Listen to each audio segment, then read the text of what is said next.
Welcome back to the Next Gen podcast. I'm your host, Brooks Huber, joined alongside by Andrew Christensen. Sorry for the 3 month sabbatical, but we are back today with football in full swing as we approach Week 8 Sunday slate. We have a lot of hot topics to cover today, don't you think, Andrew? We most certainly do. I'm excited to be on here for the first time. Looking at the list of topics, the listeners are definitely going to sit back, relax, and be ready for some good discussion. All right, let's get rolling. In today's episode, we will be talking about Tua making his first career start this Sunday, the Cowboys' biggest problem, our Contenders and Pretender series, and so much more. This is a can't miss episode. We're glad to have you. All right, let's start with our first topic. Is Tua starting for the Dolphins the right move?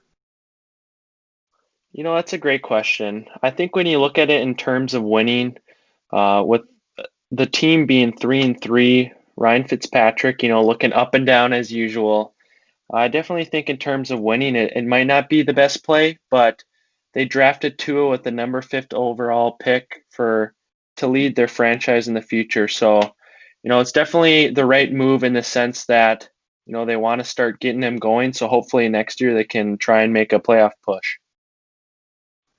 Yeah, those are some excellent points that you made. I do think it's the right move to even, for confidence and to even win right now. I mean, like you touched on, they're 3-3 right now. So, I mean, there's nothing you can lose right now. I think it's a great move considering how sporadic Ryan Fitzmagic was this season. Yeah, there were some games that he was just going off, but there's also some games where he was hit and miss. And when you show the stats, some people tend to overlook the interceptions and the turnovers. And people really don't understand how big of a difference maker those were. If he doesn't throw those few turnovers versus the Bills and the Patriots, I think they win that game and they're looking at being 5-1. So they had a lot of winnable games that they just couldn't win because of Fitzmagic's play. This is the best move for the franchise moving forward. Yeah, and I think one other thing to point out too is I think the reason it really took people by surprise is because they're 3-3.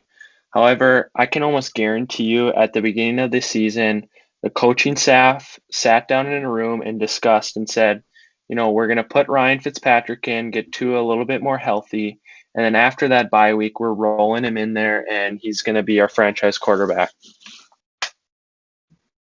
Yeah, from like a franchise standpoint to a winning standpoint, I think this was a great move, and that will maybe help spark a playoff push because they are staying at 3-3. They are in the thick of it. Yeah, I don't know if this is their year for the playoffs, but I think one last thing to note on this segment is, before Tua had that injury at Alabama, everyone was saying tank for Tua, tank for Tua. He was a top Well, pick, yeah. oh, for sure. And now it's tank for Trevor, and people are forgetting that Tua was the same caliber player as Trevor was in college. He was explosive. He had a great arm, great IQ, everything. And so I definitely think people are going to be reminded of that here when he steps on that football field. Exactly. That was a lot of great points.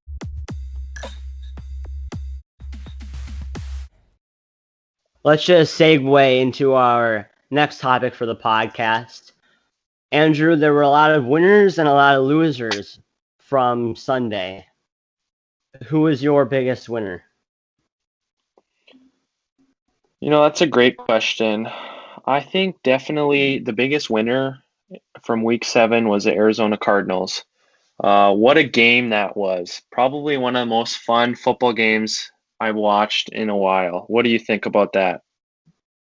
I loved every minute of that game. You saw Kyler just do amazing things. He outplayed Russ that game. And I think to beat the Seahawks, you have to outplay Russell Wilson, which that's exactly what Kyler did. And their offense really was up to the task against that Seahawks defense. Yeah, talking about Seahawks defense, there's no joking around with Russell Wilson. I mean, that guy can play. Their offense is explosive this year. It's probably looked the best it maybe has with Russell Wilson, but their defense is not looking great. We're we're used to seeing a dominant Seattle defense, and so that's definitely one thing that could come to bite them here towards the end of the season and maybe into the playoffs. Well, I think the one thing that did bite them the most was they had a lack of pass rushing help. You saw Kyler in the pocket just standing there. He had all day. And I think that's why they made the trade for Carlos Dunlap, because they had one of the worst, and if not the worst, pass rush in the league. And they got a lot better with Carlos Dunlap. And I think that was a great addition if they really want to make a deep playoff push and win a Super Bowl with Russ. Yeah, it will be interesting to see how Seattle defense holds up the rest of the year. But, moving to the other side of the ball, I mean, Kyler Murray, that man just looks amazing this year. He does, and he is single-handedly the only reason why I'm winning games in fantasy this year. I mean, I love that guy. He's putting up Yeah, 20 plus a game. yeah, I feel you on that one. One thing to point out, obviously you're watching the game and you see his running ability, his passing, that all just looks great. But however, one thing I've noticed about him, especially in that game, is his fiery passion to win. That man wants to go out there, compete, and win. And there was one point in the game where they had the camera on the sideline, and he's kind of getting fired up with his teammates. But one thing is, you see that with Tom Brady. If the Bucs aren't playing well and the camera's on Tom Brady, he's on the sideline, he's giving the business to his teammates. These players, not only are they good on the field, but off the field, they know how to motivate their teammates and they are willing to do anything to win. I mean, yeah, I like that point. I don't remember if I saw the stat correctly, but he was 42-0 in high school at Allen, Texas. He didn't lose a single game in 4 years. Now, that's a model of consistency. And then he goes to Oklahoma and he wins. He didn't win his first season with the Cardinals, but then they give him help with DeAndre Hopkins, and now he's a winner. This guy is something special, and he'll be the face of the league with Mahomes and Lamar and the rest of the young quarterbacks for years to come. Yeah, for sure. Moving on to the other side of things, what was your biggest loss from this past week, Brooks? Well, I was debating between having the biggest loser be Todd Gurley, how he ran to the end zone. Matt Ryan specifically told him not to, and they ended up losing the game because of it. But I have to go with the Bill Belichick dynasty. We all knew that Bill Belichick's dynasty was going to take a hit when Tom Brady left, but I don't think any of us saw the hit being this big. The Patriots right now are 2-4, and they are not looking good at all. Cam Newton has 0 weapons. There's nobody to throw it to, and they're looking at 2-5 facing the Bills this week. No, I agree with you. I watched a little bit of that game, and honestly, I had some flashbacks of Cam Newton in Carolina the past years where he just doesn't look great throwing the ball. For some reason, his motion just looks forced. It doesn't look fluid. It doesn't look smooth, nothing. So that's definitely something to keep your eyes on the rest of the year. And it's probably going to be a lot of ups and downs for that team. Yeah, I had Cam as my comeback player of the year. I had him as a top 10 quarterback for this season, and I had the Patriots as a playoff team. Well, through the first 3 weeks, I was going to be right about those things. Cam Newton was playing great. They had the Seahawks down to the wire, almost beat them, but they were 1 yard short. They were 2-1, got COVID, and everything went downhill after that. And maybe it's just some after effects of having COVID that's affecting Cam. I don't know what it is, but he just does not look like his self that he looks like early on in the season, and I think that's what's haunting them right now. They don't have any fiery spirit at the moment. Yeah, and if you look at their defense, I mean, their defense is playing pretty good this year. They have some great talent, but if you look at the amount of players that opted out on that defense, it's kind of like what could have been. They have so much talent that opted out, and if you add some of those stars, they definitely have a top defense up there with Pittsburgh, I think. Yeah, exactly. I mean, in my mind, I don't think anybody touches Pittsburgh's defense right now. They have the best defense in the league right now, and I think they'll have the best defense for the next few years. Yeah, for sure. But I mean, just a list of names to name a few: Dante Hightower and Patrick Chung. I mean, you add those two guys to that already good defense, and I mean, Exactly. yeah. So it Uh, definitely kind of sad watching the Patriots, especially watching them the past few years with Tom Brady just dominate the league. But if there's anyone that can turn it around in the future, it's Bill Belichick. So we'll see.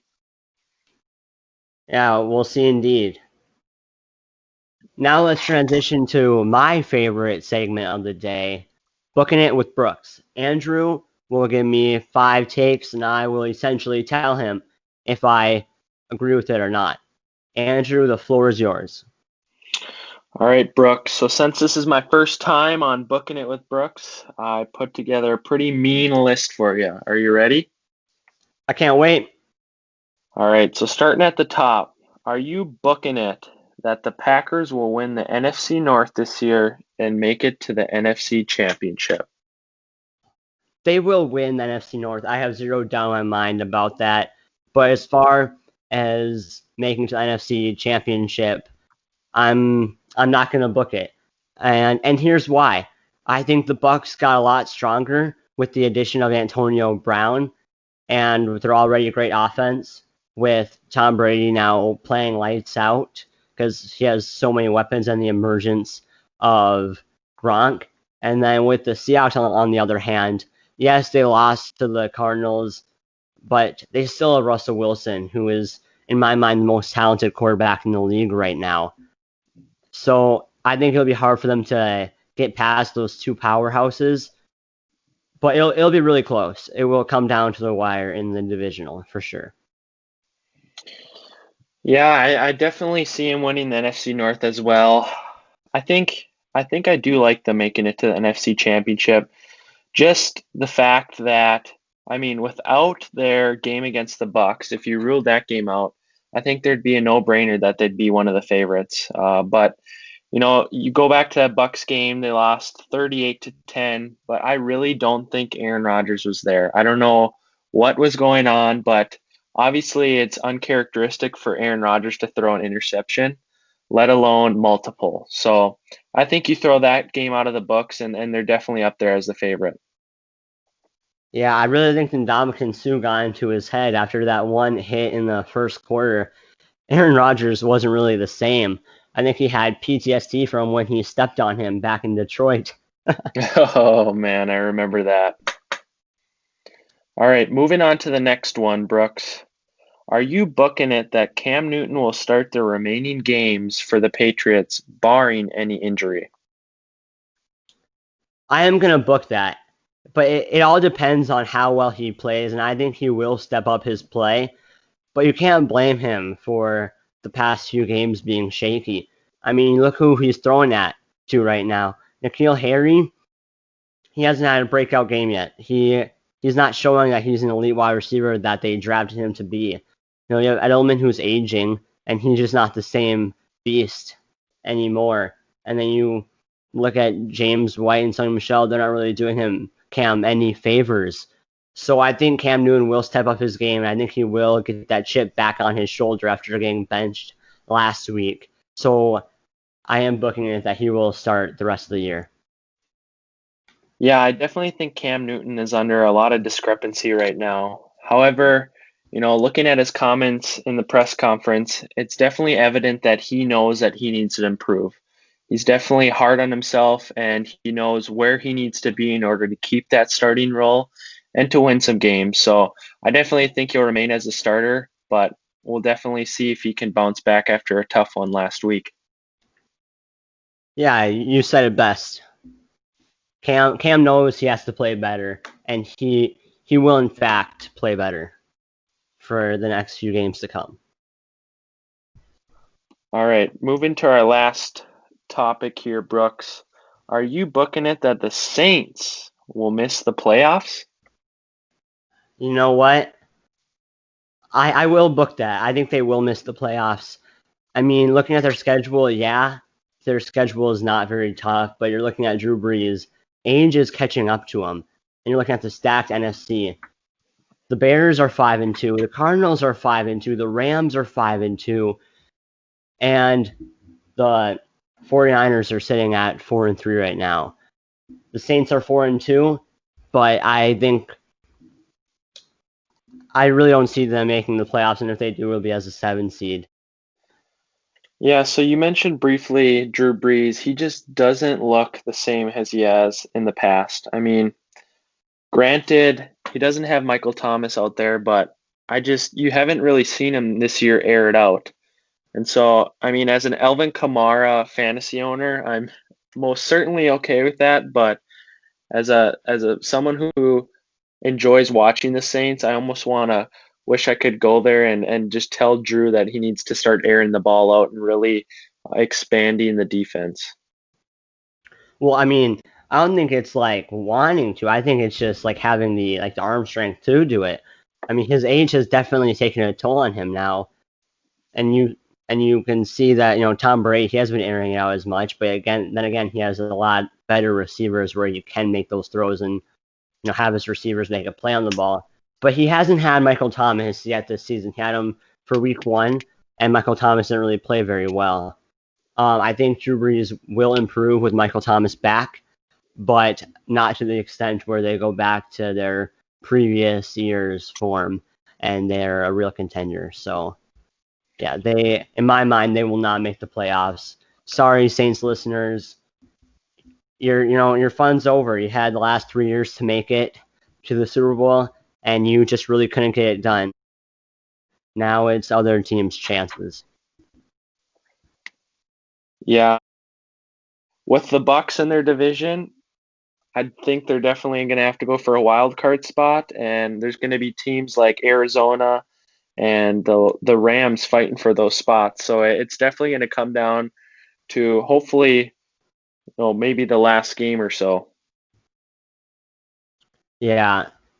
If they're going to make playoffs, it'll be one of those like win and someone else loses situations.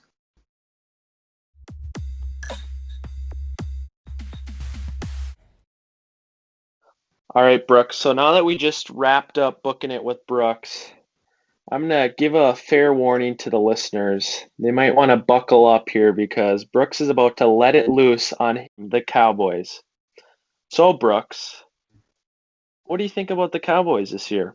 Cowboys, they have a lot of problems, and a lot of people will be quick to blame them on Dak getting injured and the rest of the injuries on their team, which, yes, that is a great point, but there is a deeper root to this problem. The Cowboys have had the same problem for years now, and no, Jason Garrett was not it. Yes, he contributed to the problem, but at the end of the day, he was not it. The root of the problem is much deeper than Jason Garrett himself. And it all starts with the Cowboys. They play entitled. They play with no energy, no emotion, no spark, no will to win. They just go through the emotions on Sunday, and they're playing for their next paycheck instead of winning because they aren't worried about someone being behind them, taking their job. You look at it this way. Jerry Jones, he has a family-first business attitude, and when you're running a football team, that cannot happen. Jason Garrett was there in Dallas for way too long, and, they didn't win at all. They had a lot of talented teams on paper. The Cowboys have one of the most talented rosters, and yes, they're banged up, but they should still be doing a lot better than they are.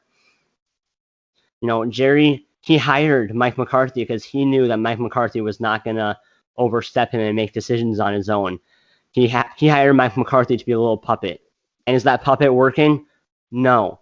Mike McCarthy has the inability to make adjustments on the fly, which Jason Garrett, may I add, he was great on that because he was coaching every single game like his job was on the line, which, may I add, it was on the line every single game, which that's what made him a better coach towards the end of his career. And he hired his buddy, Mike Nolan's defensive coordinator. Well, hey, how's that working out? Let me run you guys some numbers. Back in 2014, when Mike Nolan was last defensive coordinator with the Falcons, his unit sucked. There was a reason why he was not coaching for 6 years. He sucks at his job. He's incapable of doing his job. In 3 seasons with the Falcons, he was ranked 24th, 27th, and last in his defenses. Well, looking at the Cowboys right now, they are on pace to bring the worst defense in NFL history. And yet Jerry Jones is letting it fly. He doesn't care. The Cowboys have not been good since 1996. They have not won a Super Bowl since then. They have not made past the divisional round since then. But Jerry Jones, you are the root of all the problems. You make the team play entitled because they know there's no consequences for their actions. And the Cowboys will not be good until you get out of Dallas or you hire a general manager. You need people to make those tough business decisions that you are incapable of. Because the Cowboys franchise cannot be run like a family. It's a business, and the business is to try to win as many games and Super Bowls as you can. And you have not done that for a very long time. Whoa, Brooks. I'm going to give you a couple seconds to catch your breath after that. One thing I'd like to add is coming into this year, everyone was talking about Dak. He needs to prove that he needs this contract. He needs to come out, lead the Cowboys through a playoff push, and then he'll get that money. When he went down, everyone's like, well, looks like he's not getting paid. Well, I can tell you one thing. Dak, not only is he going to get paid, he's going to be a top 3 richest quarterback. I can guarantee that after this season. And the reason for that is because of how bad the Cowboys look after he was gone. Yeah, I know their defense looks bad. Well, guess what? Dak doesn't play defense, and their offense right now looks just as bad. They put up 3 points to the Washington football team. I don't care if you're a Washington football team fan, but that team doesn't even have a mascot. That's how bad they are. And the Cowboys put up 3 points. They got embarrassed by them. So I'm telling you what, Dak's going to get paid. That's a guarantee. You can take that to the bank. Yeah. See, a lot of these problems existed when Dak was on the field, but they really started to surface when Dak was off the field. I mean, the Cowboys coaching staff right now with McCarthy and Mike Nolan, they see that there's problems and they have incompetence and inability to try to fix them, which I don't understand at all. Yeah, I think a good point to end this segment is to reemphasize the point that you said. Every single year, we hype the Cowboys up and illustrate them as Super Bowl contenders. With that being said, we're going to move into an interesting topic about pretenders or contenders. Brooks, I want you to list a team, and we're going to discuss if we believe that they can contend for a Super Bowl or if they're simply just pretending.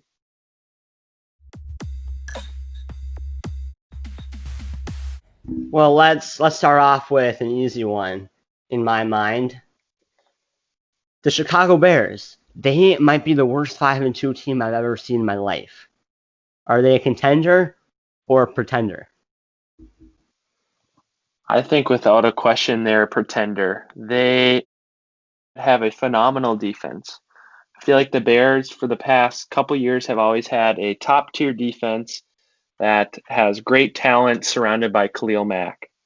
With that being said, I don't want to disrespect Nick Foles because somehow he won I'll do a it for you Super if you Bowl. want. Well, he did win a Super Bowl, but man, he looks awful. He does. Okay, the only reason why he won that Super Bowl for Philly is he had the locker room surrounding him.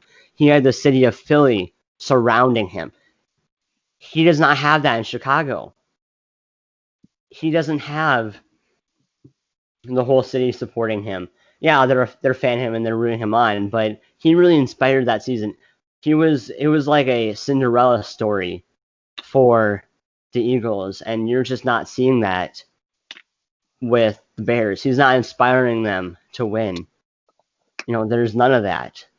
He replaced Mitch Trubisky in this situation, not Carson Wentz. So they're pretenders for obvious reasons, but in that reason specifically, I mean, if you're debating whether to start Mitch Trubisky or Nick Foles, I mean, that can't be good at all.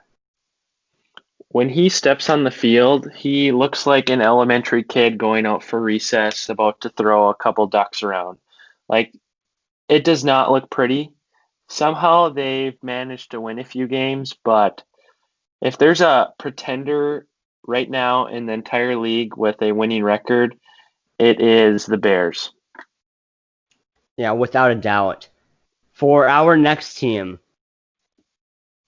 we'll switch to the AFC. This team is the only undefeated team left in the league. Are the Pittsburgh Steelers a contender or a pretender? You know, this one could be a hard one for a few people, but I definitely think they're a contender. I mean, and it's not centered around Ben Roethlisberger. It's not centered around their offense. It's their defense. Their defense looks unbelievable this year. Don't you think? Yeah, I mean, I think it also is a large part because of their offense. I mean, we should have seen this coming. They were 8-8 last season, and they got carried by their defense, and they had Duck Hodges, Mason Rudolph in at quarterback, and they got 8-8 record. I mean, that's tremendous. Yeah, for sure. I mean, even looking at Ben Roethlisberger's stats this year, he hasn't put up a ton of yards. They just have had a pretty decent running game this year. They're able to put points up on the board and then trust their defense. I mean, if there's any defense in the league that I would trust, definitely Pittsburgh, for sure. Yeah. All right, interesting question here I have for you. You need a score, all right? Who are you trusting? Jets offense, Steelers defense? See, with most teams, you wouldn't think that's a question, but it's just, it's hard to choose, but Like, okay, like let's say they're playing each other. It's Jets, Steelers. Which team gets to score first? I mean, which team gets a score first? Maybe the Jets get a field goal, but to be honest, the team most likely to get a touchdown is probably the Pittsburgh D. I think that too. You know, Sam Darnold, he doesn't really have very much help. You know, he's in Adam Gase's system, frankly. And Steelers defense is one of the best defenses I've ever seen in Yeah, the I past mean, 10 years. In the past 10 years, but yeah. yeah, the Jets are a muffled punt or something away from getting a field goal, but they just seem to not be able to pound it in the end zone. So, go ahead and scratch me up for a touchdown for the Pittsburgh Steelers defense. All right, moving on to two more interesting teams, Brooks. I'm curious to hear your thoughts. Do you think the Bills are a pretender or contender? Now, I know that a lot of people are not going to like what I'm about to say here, and they're going to think I'm on some drugs. No, I'm not. I'll promise you that one. But in my mind, the Bills are a serious pretender. In the first 3 weeks, Josh Allen was amazing. He had 1,000 passing yards, 10 touchdowns, one pick. In the 3 games after that, he had less than 700 passing yards. He had 6 touchdowns and 3 picks. He has regressed immediately. And let's look at who he was playing. He played the Jets. Okay, won 27-17. He should have beat them by more. He was playing the Dolphins, won 31-28. Should have beat them by more. He played the Rams 35-32, almost blew a lead. Then he played the Raiders and the Titans and Chiefs. In those 3 games, the Bills beat the Raiders by 7, lost by a lot to the Titans, and lost by 9 to the Chiefs. Yeah, I think if you had Josh Allen on your fantasy team for the first 4 games of the season, you're walking around school or work with your head high, feeling good about life. You got Josh Allen as your fantasy quarterback. And then the past 3 games hit, and now it's almost a decision. If I have a better option, am I starting them over Josh Allen? I mean, that's how far we've come along. Well, I don't think he'll do that just because his running ability, but I mean, like back to like the pretenders thing. they cannot beat good teams. They have an inability to do that. And if you're gonna be a real contender in like the playoffs, you gotta be able to have those concrete wins, those cornerstone wins that like turn your season around and make you feel like, okay, yeah, let's go, we can contend for a Super Bowl. But you are not seeing that with the Bills. Their best game is in an almost blown lead to the Rams. So I don't know how people could call them contenders in this situation. Yeah, I mean, just going briefly back to fantasy, if you were a team that drafted Tom Brady in the later rounds, he's definitely a question if, you might even start over Josh Allen. And I mean, with that being said, do you think the Bucs are a pretender or are they contenders? I think that they're serious contenders. You look at their offense, Tom Brady, he is looking phenomenal right now. You know, his connection with Gronk has gotten better in the past few weeks, and they're finally resurfacing what they were like in 2018. And Godwin is getting healthy. Mike Evans is still a baller. You have the emergence of Ronald Jones, and you have Fournette in that backfield. And then, oh yeah, we're just gonna go add Antonio Brown to the mix. Okay, can someone tell me how that's fair? Like, there's no doubt in my mind that they're a serious contender, and I have them going to the NFC Championship or Super Bowl. So I think they're a legitimate contender in that aspect. Yeah, I think some people question the signing of Antonio Brown, but I want to point out these two things. The first thing is Chris Godwin this week will miss his fourth game of the season. So I believe they've only played, this is going to be their eighth game, so he's already missed half of the games. Plus, you add the fact that Mike Evans has only 2 games the whole season. He has only 2 games with more than 45 receiving yards. He is So very inconsistent this season, yes. for sure. I mean, if we're discussing touchdowns, I mean, Mike Evans is one of the best in the game. But as far as receiving yards, he hasn't got a ton. And as a matter of fact, he's looked a little bit banged up over the course of the year. So this signing of Antonio Brown adds another, not only a healthy body, but potentially a superstar if he can, follow the rules of the league, right? Yeah, I think he has top five wide receiver in the league upside. And if you have him in fantasy, he's an easy, start, forget about it candidate on your roster. But like, let's look at the defensive side of the ball. They have a lot of studs on their defense that nobody's really talking about. Their corner Jamel Dean. Sorry if I pronounced that wrong, but he is playing out of his mind right now. You got the emergence of rookie Antoine Winfield Jr. playing out of his mind. The emergence of second-year player Devin White stepping up to the task. And then you got Shaq Barrett leading sack leader, wrecking havoc. And you look at that defense and that offense, they have a very talented team, and Tom Brady is looking for his seventh ring this season.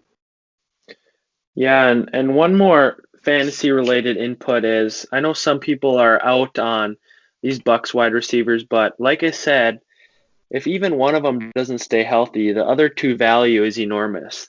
They're week 14, 15, and 16, which is the fantasy playoffs for most people.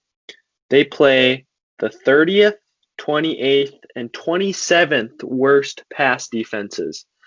That includes Minnesota and Atlanta, who have been terrible this year, and Detroit, who is ranked 27th, which is just as bad. Yeah, I'd also like to comment on a quote by Gronk this week. And let me tell you, and then tell me if you agree or disagree with it, okay? Like my mom always says, it must be maple syrup because butter don't drizzle like that. Agree or disagree? I mean, with Gronk spitting facts like that, there you have no chance but to agree with that. That was quote of a lifetime. For some of That you will who be are the in Hall of high Fame. school, make that and lock Your it in book. as your senior quote right now. Yeah, if you're wondering what he was referencing it to, if it wasn't already obvious enough, he was talking about his back shoulder touchdown with Tom Brady. But yeah, that quote should be on T-shirts all over the place. I can see Tom Brady walking in with a T-shirt with it like that quote on it. Just some great quality content there. Yeah, I'm definitely kind of craving some French toast with maple syrup right now. So let's hurry up and finish this up. Let's.